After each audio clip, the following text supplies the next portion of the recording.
programa ay rated GP. GP? Ano yun? Garantisadong pampaborito!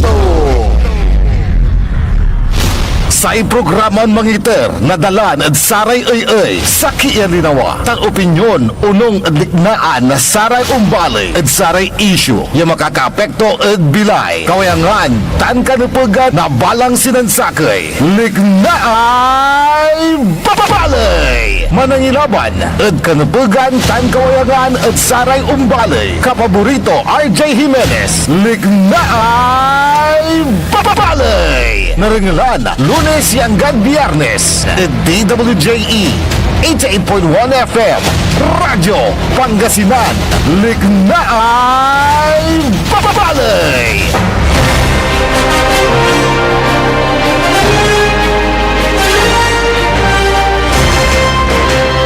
Good morning, good morning, good morning. Masantos sa mabig morning lang ulad balang sinansakay. Alas 8:43 lad kabasan. Nagaanat ka OJ. Alas 7:43. Wadyalan sa programa tatang tanagagig pakarunglan na sa impormasyon na balita na nagagawa eda kaliber-liber na luyag tayon Pangasinan, Bansan, Pilipinas. Yana jada byut tao. May paruntalbet na saray liknaan. Karaya putog-putog na matuan na liknaan na balay.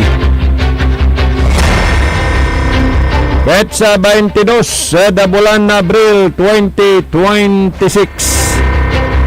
Yada Speto Technical, Kolop Kantabay tayo, Engineer Nixon Dakao. Sa balot sa Mactorio na amigo RJ Jimenez at your service always. Nagabayuran ni pasabiran impormasyon na balita, reklamo, ay, liknaan. Teksyolabat, ay dapat na mag-line na text line tayo 0945-1834352. Unidyada Facebook page tayo. Teksyolabat, DWJE 88.1 FM, Radyo Pangasinan, Pawailatan. Live na live tayo at atang tanagagik kanya de YouTube. Araya balita ya indan nadalan eda pa na maglay na sayan programa. Singa malabo ni amo so itunda na gera tatang tanagagik. Tapod sa tayo babarikada na Bansan Amerika dasaya pantalan na Iran. Kalapag nasaray opisyalis na Iran niya ngirang ibaki na supaman yung opisyal dasatay pandudumog dalamot lamisaan piyan pandutungtungan susayay tungtungan pangkaronan tatang tanagagik kayaging. Parang mahirap silang magkasundo. Ano po? Pagkawalang nangyari, pagkalipas ng araw na tinakda para sa usapang pangkapayapaan, minangpasakbayla si President Donald Trump ayaging. Aromira na impormasyon na balita. Ang salita la si dating House Speaker Romualdez tatang tanagagik. Agak umpayag yasyak sumagmali ya full guy. Kwanto? Aganapag yasyak so aman ako nasaray kasalanan kwanto at atang tanagagik. Kayaging tulaya. Pero aya at katoan labatla o dino patunay lang po na ito ay umuusad yung pong usapin patungkol dun sa ginagawa ng pamahalaan na habulin, hulihin, ikulong yung pong mga sangkot sa flood control scandal yan. Sige, bangan po natin na sana walang makaligtas, ayan, sa pag-uusig, yan, ng pamahalaan doon sa mga nagkamal ng limpak-limpak na salapi, patungkol po sa mga maanumalyang flood control projects tatang Tanagagi Kayaging.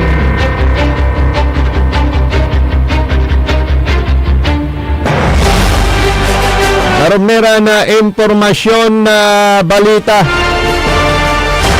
Ang salita mo si Senador Sherwin Gatchalian, walay pundo para dasayay manasinggerlaya barangay tan SK eleksyon sa tatang Tanagagik. Ibabagadalante yan na makatipid sa gobyerno ay walay pundo na gobyerno.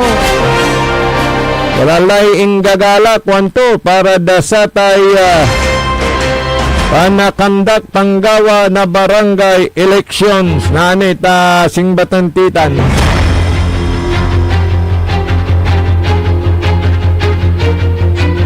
Aron na impormasyon na balita. Congratulations sa dasay kupunan na Kalasyaw. Tinalo tulamat. So asinggan dasay game 1 na Vessel 5 final game.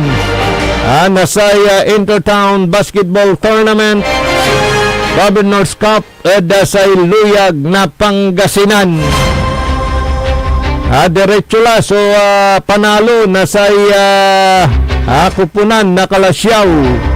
Nanunutan niya tinwise to beat day mga aldan pianong pasok sa finals game at atang Tanagagi sa championship game tanasaya at panalunggaringan na sa kupunan na Kalasyaw. Midwadan tinalo. So kupunan na mga aldan kanyan si Karanatan. So may bibis of 5 sa matibay mat ya team sa team Masinggan. Pero karuman sa game 1 dita na Rosales nagak nalilingo at tinalo na sa Kalasyaw. So Asinggan da panamaglay na score 75-70. So nakaungos na ho ang Kalasyaw team, basketball team. At ang susunod na laro ayon sa ating napag-alaman ay bukas. Saan? Diyan sa Kalasyaw Gymnasium. Okay, home court tatang Tanagagik. Home court na Kalasyaw. At gaylay tibay na Kalasyaw, limabot, dabot na dagom, piano makaunla. At say kampyonato at atang Tanagagi, at say final game, sa nasaya at panalo ang dala. Say first game, yan. So, abangan po natin kahit saan gaganapin yung laro. Talagang ang dami na nanonood, lalo na pagka sa Kalasyaw na talagang inspirado. Home court kuwan mo pa. So, good morning sa mga taga Kalasyaw, Pangasinan. Siyempre yung full support ng LGU sa kanilang kupunan, yun yung importante dyan, yung moral support na binibigay sa ating mga manlalaro. Morning sa mga taga Kalasyaw, Pangasinan. Batiin ko na kayo ng maaga. Yung ating mga relatives dyan sa Barangay Dinalawan, Biray Diaz family, dyan sa Ambutel, Disina, Dumalanta family, at dyan sa Lungos, Eco family, good morning sa inyong lahat dyan. At syempre sa kanilang down-to-earth na counselor, Elias Villanueva. Wow, kuwan mo pa. So, yan po ang resulta ng first game na talagang ito'y inaabangan ng ating mga kababayan. First Governor's Cup sa ilalim po ng bagong administrasyon ngayon, dahil nung nakaraang administrasyon ni Governor Pogi Espino III, talagang yun po yung kanyang brainchild. Siya ho ang nag-umpisa nitong Intertown Basketball Tournament dito sa lalawigan ng Pangasinan. At natapos nga yung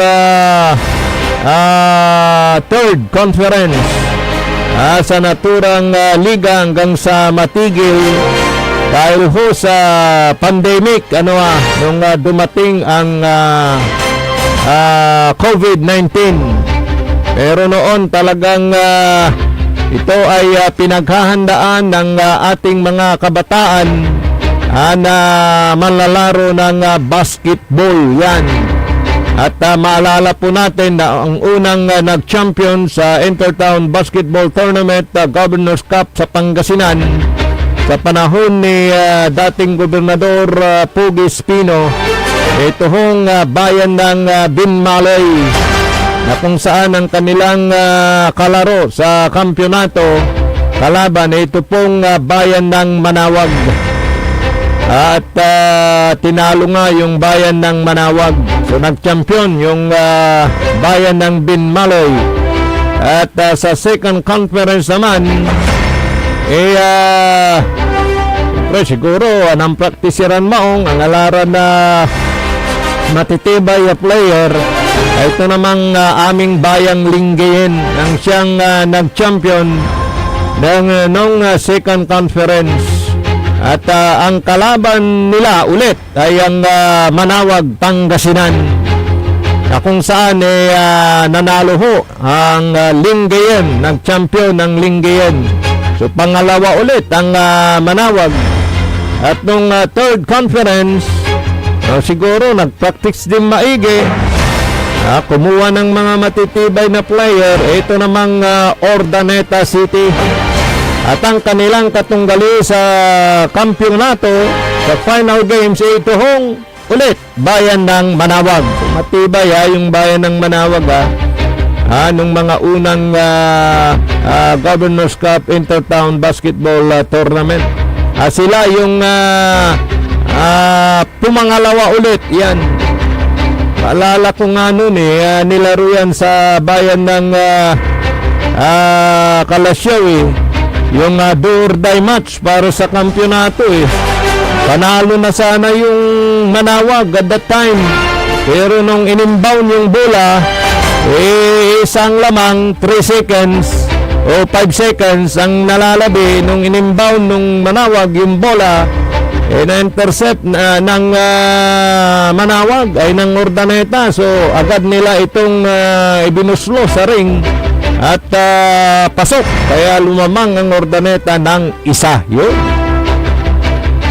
Naging pangalawa ulit ang Manawag. Yun ho ang kasaysayan ng Intertown Basketball Tournament. Ito ngayon, first Governor's Cup Intertown Basketball Tournament sa liderato naman ng bagong administrasyon sa Pangasinan o ng kasalukuyang administrasyon yan.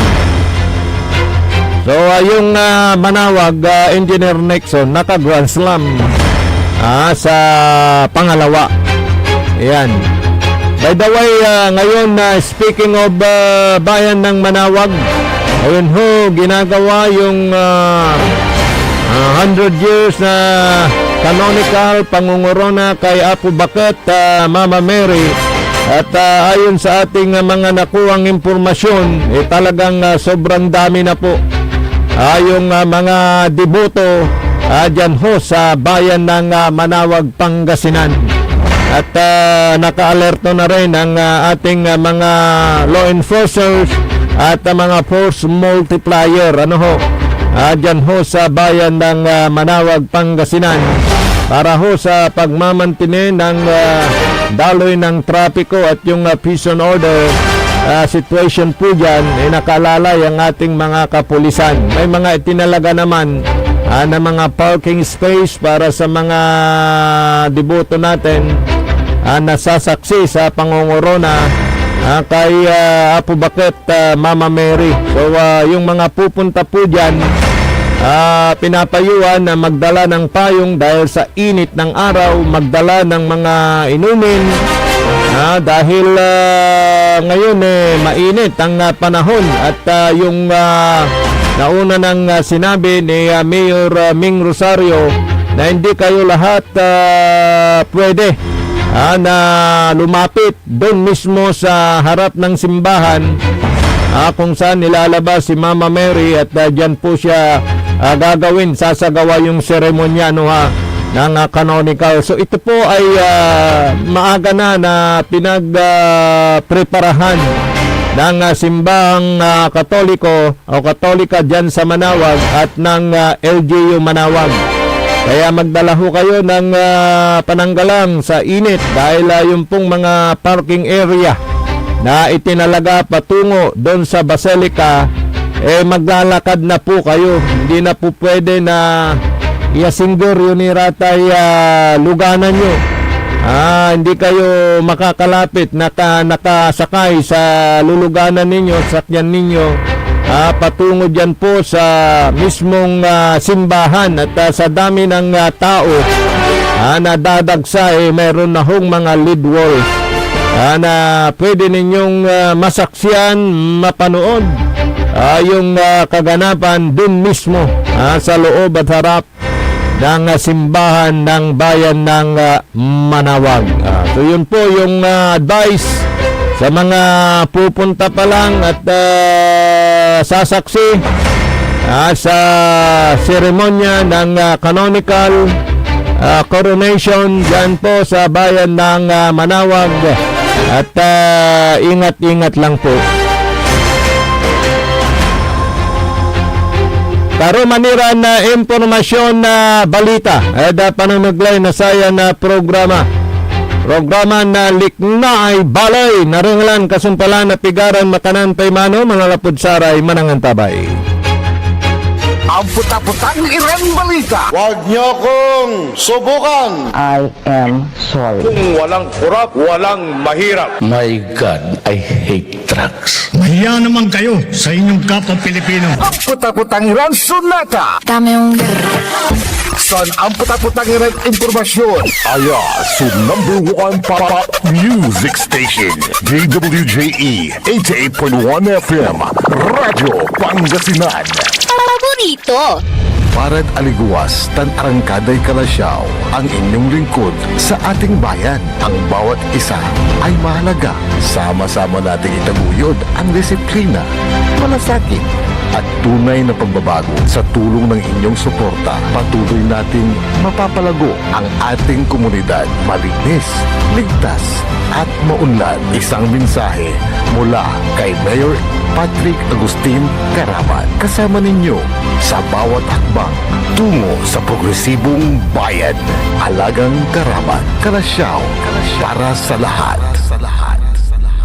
Tired of the stress and noise of the city and looking for the perfect getaway? Good thing there's J-Max Resort Hotel. Cozy rooms, a refreshing pool, and a peaceful escape for the whole family. Whether you are on a trip, a barkada outing, or even solo retreat, J-Max Resort Hotel is the perfect destination. So pack your bags, leave the stress behind, and discover the place where relaxation meets comfort. J-Max Resort Hotel, your perfect place for any kind of occasions. J-Max Resort Hotel is located at Villanueva Street, Poblacion Norte, Santa Barbara, Pangasinan. For inquiries, you may call at 0947-980-3263 or 075-636-8479. J-Max Resort Hotel. Mga kababayan ko sa Malasiki, ang maayos at maunlad na komunidad ay nagsisimula sa ating lahat. Makilahok sa mga programa ng ating lokal na pamahalaan, kalinisan, kalusugan, at kaayusan. mag-segregate ng basura, sumunod sa batas trapiko at suportahan ang mga proyekto ng barangays. Tandaan, ang pagbabago ay nagsisimula sa simpleng disiplina at pakikiisa. Sama-sama tayo para sa mas ligtas, malinis at maunlad na bayan ng Malasiki. Ang LGU at mamamayan magkaisa para sa kinabukasan. Ako po ang inyong lingkod, Mayor Alfe Soriano ng Bayan ng Malasiki. Sama-sama na naman ang tropa. RH Super nasa lamesa. Patak-patak na para tuloy ang saya. RH Super na ang siya ng tropa. Drink responsibly. Gawing masaya palalo ang inuman. I-like at follow nyo na ang Red Horse Super sa Facebook. Drink responsibly. This is DWJE 88.1 FM Radio Pangasinan, whose sole mission is to inform, to educate, to entertain, delivering to all Pangasinenses news that is true, public service that is sincere, commentary that is fair, and entertainment that is proudly Pangasinense. This is your DWJE 88.1 FM Radio Pangasinan, going beyond just being number one, working towards total domination. Jad Dagupan, walay saksakay ya radio station ya iyayag nasaray Dagupenyo. Jad Herrero, Paborito. Lasip Chico, Paborito. Lasip Grande, Paborito. Luboy, Paborito. Lukaw, Paborito. Jet Maluwad, Paborito. Aya, so 88.1 Radyo Pangasinan. Popular sa balita, popular sa musika. Pangasinan Govwaves Network Corporation. Sa Pangasinan, we are the number one pop music station. DWJE 88.1 FM Radyo Pangasinan. Paborito. Paboritong ang kabataan at matatanda. Paboritong pakinggan sa bus, tricycle, jeep at mga opisina. Paborito mo, paborito ko, paborito natin lahat. DWJE 88.1 FM Radyo Pangasinan. Number one pop music station. Paborito. Likna ay balay ng Radyo Pangasinan. Ito'y mapapakinggan Lunes hanggang Biyernes. Likna ay balay ng Radyo Pangasinan. Ang inyong kaagapay sa katotohanan.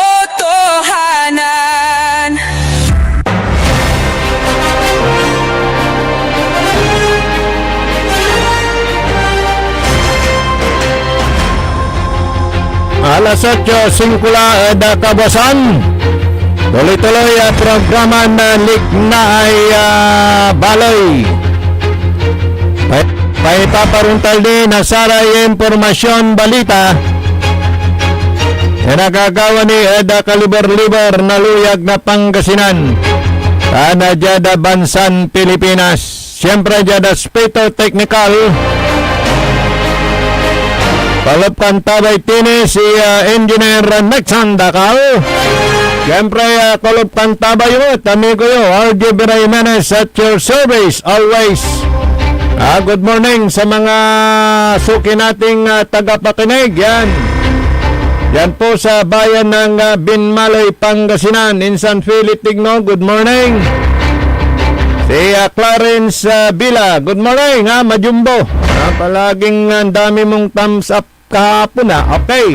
At syempre dyan po sa bayan ng Kalasyaw, ito sa lungsod ng Dagupan, mabuhay po kayo. Saray makukulin na negosyante manlalako di Tanad Malingas Public Market, good morning. Mustalay selebrasyon na Bangos Festival Jada sa syudad na Dagupan. Na-enjoy ba ninyo? O yun yung tanong. Yung ating mga taga-lungsod ng Dagupan. Pero sa nakikita ko sa Facebook page ni Mayora Bilen, happy naman yung mga tao sa selebrasyon ng Bangus Dagupan. Yan. At syempre dyan po sa bayan ng Mapandan, Pangasinan, sa Barangay Golden, Soriano family, good morning. At ICP ang bagya manayad si classmate Mirna Soriano Silan. Condolence mate. Okay, Uniraya, barangay elections. Tuloy ba? Nitan. Sige, naguguno yan. Nagkayo apurado. Tasing batantitan. Itanad, barangay Pututan. Good morning, Kapitan Alvin Sandoval. Hindi na, liwaning kapitan. Dating kagawad. Alvin Sandoval na barangay Pututan. Binmaloy, Pangasinan. Good morning, Alvin. Yung kanyang panawagan ho sa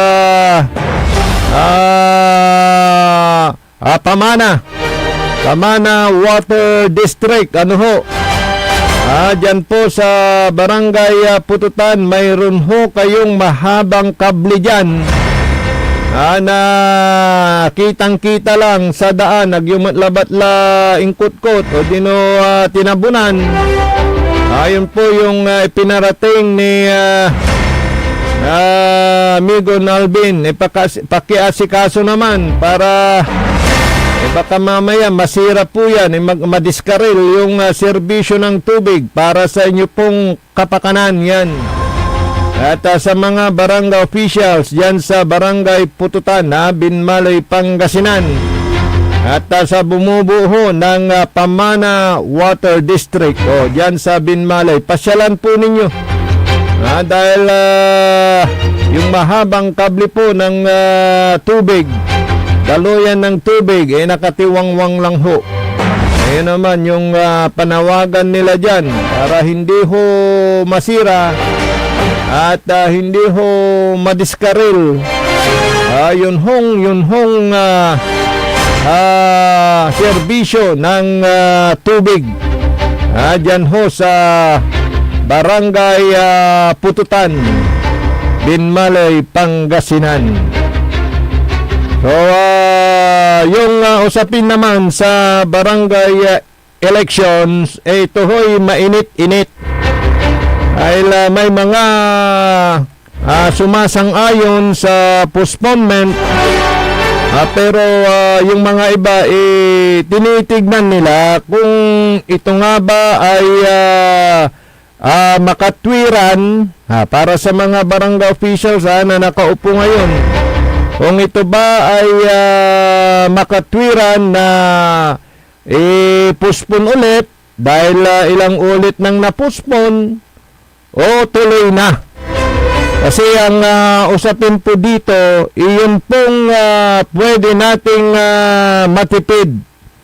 Pwede nating matipid kung ito ay ipopospone ulit. Yun ho yung nagiging basihan ng ilan na gusto itong ipospone ulit dahil para daw makatipid ang gobyerno.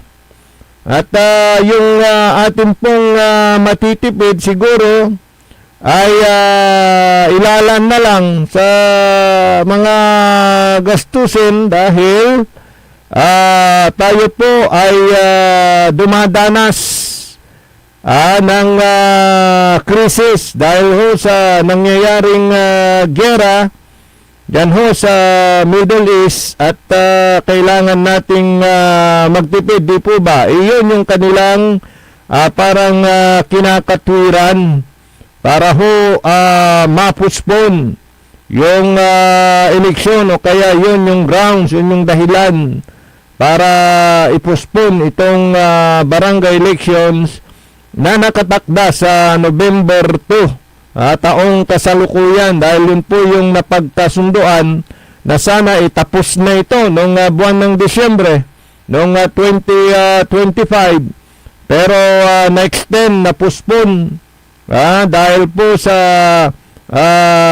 mga ilang kadahilanan. Katatapos lang ng eleksyon at ito nga nagkaroon ng pagpasa ng batas sa Kongreso na ito ay gaganapin na lang sa November 2. Unang Lunes ng Nobyembre taong 2026. Ito nga malapit na po. Pero dahil na naman dito sa giyera sa Middle East, may mga nagpapanukala, nagbibigay ng suwestyon na ipospon na lang daw muna dahil yung budget na nakalaan dyan po sa pagsasagawa ng elections ng SK at barangay, gagamitin muna. Pero ayon kay Finance Committee ng Kongreso ng Senado na si Senador Rex Sherwin na Gatchalian, nung siya ay nakuna ng reaksyon patungkol dito, sabi naman niya may pundo na yan at ilang beses na napospon, sabi niya. So parang sinisikil na natin yung karapatan ng ating mga mamamayan na magkaroon ng yung desisyon nila para doon sa nangyari na pansalat na Saratay Gabay Dalaran Salatan Iran barangay officials. Pero sabi naman ng mga ilan pag-aaralan. So sa mga mambabatas natin, talagang may kanya-kanya silang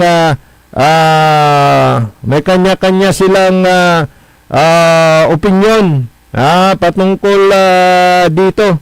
At kung ang tatanungin, ito pong si Senador Win Gatchalian, ito ho yung kanyang posisyon dyan. Senador, good morning. Morning. Parang wala. Ito, ayaw mag-sound na. Teka, at hanapin natin yung sinambit ni Senador Ukol dito. Yes, sir. Good morning. Parang wala. Ito, ulitin po natin. Yung kanyang posisyon na ukol dito, siya ang Finance Secretary. Ito. Kaya siya nahulong.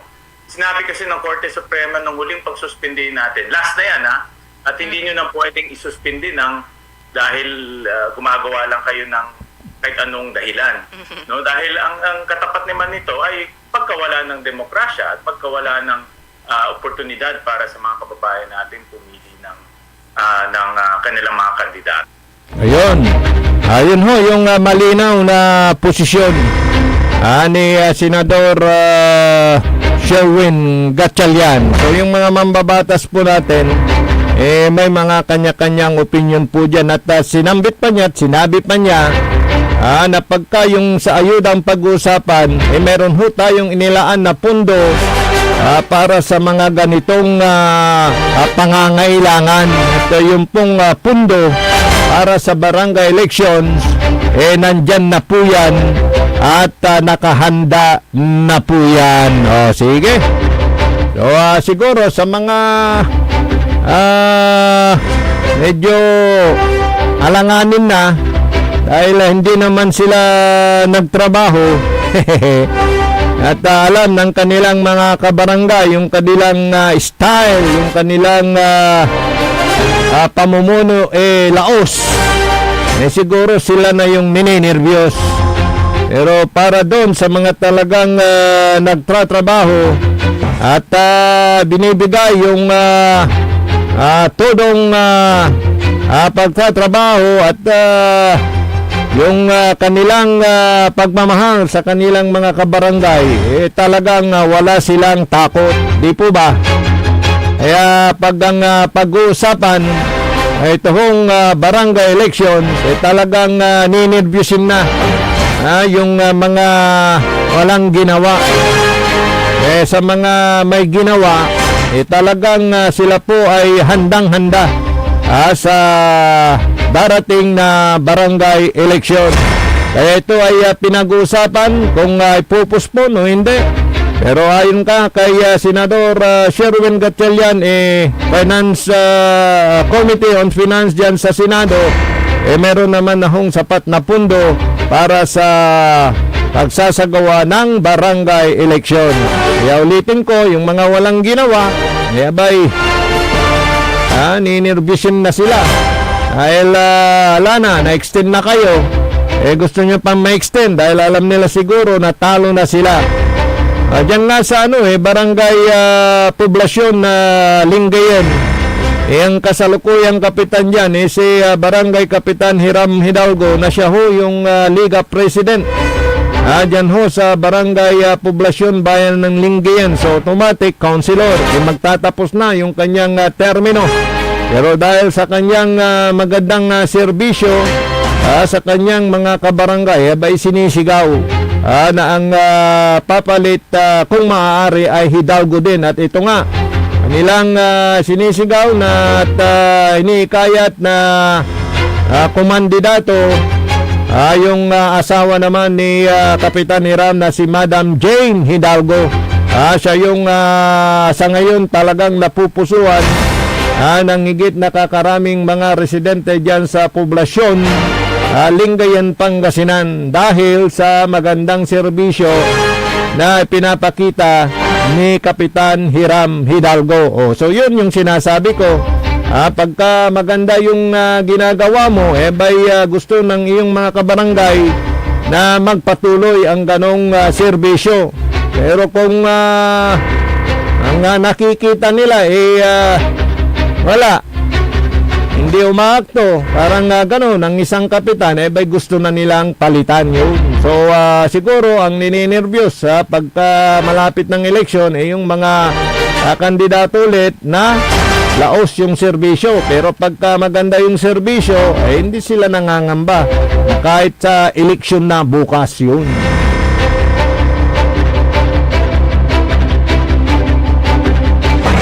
Labing siyam na minuto matapos po ang alas 8 ng umaga sa mga nandyan pa rin sa kalsada at nag-aapura. Baka ang pasok ninyo ay alas 8:30. Wag ho kayong masyadong kaskasero. Ngayon nga, Engineer Nixon, makikita mo dyan sa daan na talagang okay, walang gaanong traffic, problema sa daloy ng trapiko. Pero mayroon pa ring mga kamote drivers na pagka siguro late na sila kawigi kawanan, sulusot da lalo la sa motorsiklo. Mag-ingat po kayo. At huwag masyadong kaskasero. Ngayon nga, ang advice nila, Engineer Nixon, para makatipid sa gas, huwag masyadong apakan. Yung silinyador, dahan-dahan lang. Para yung parang chill-chill lang, relax lang, parang ganun. Para hindi kayo masyadong aksaya sa gasolina. Yan. Yung nga palang kahapon, matalakay natin yung Game of Chance sa Pangasinan, may nagtatanong naman dito sa lungsod ng Dagupan dahil parang nabalitaan na nila na magkakaroon na ng sariling bola ito hong lungsod ng Dagupan. Ang katotohanan po dyan mayroon na hong nakakuha ng prangkisa mula sa PCSO na mag-ooperate ng small town lottery dito sa lungsod ng Dagupan. Dahil ang nangyari nung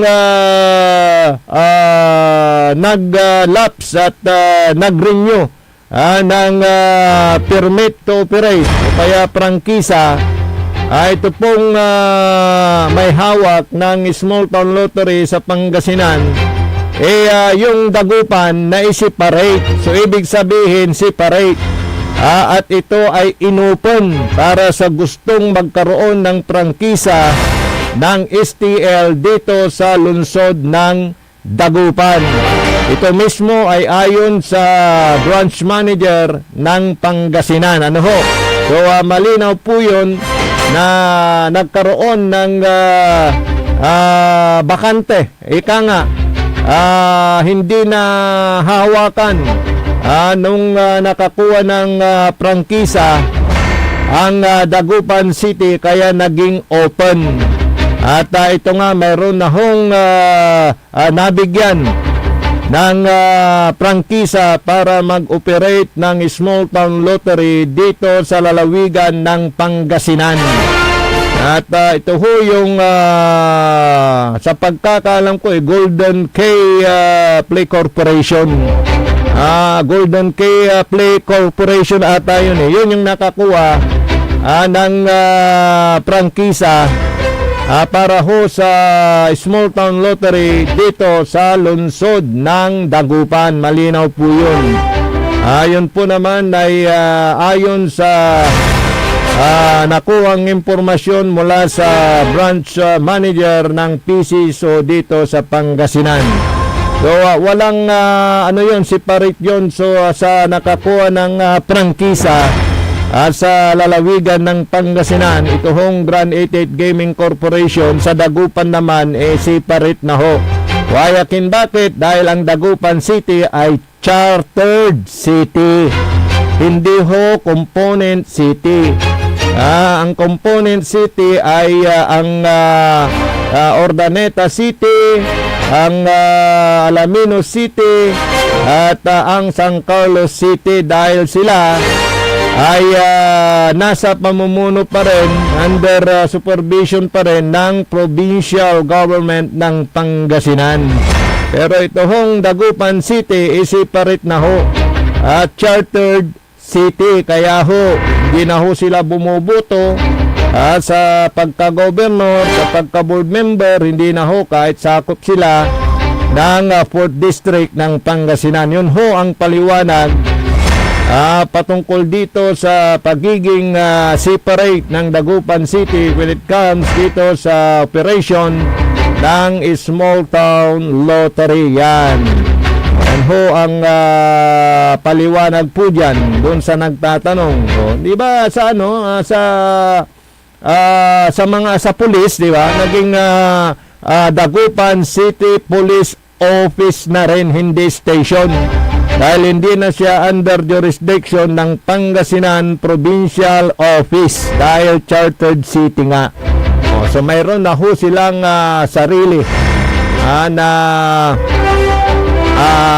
STL operation dito sa lalawigan ng Pangasinan. So abangan po ninyo yan, at baka mag-uumpisa na rin itong buwan ng Abril sa susunod na buwan. Abangan lang po ninyo yung mga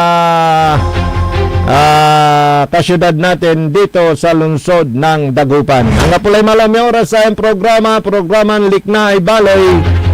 Yada Aspecto Technical, Engineer Nixon Datal, Palop Akanta, Bayo Balot, Amigo yo, RJ Jimenez at your service always.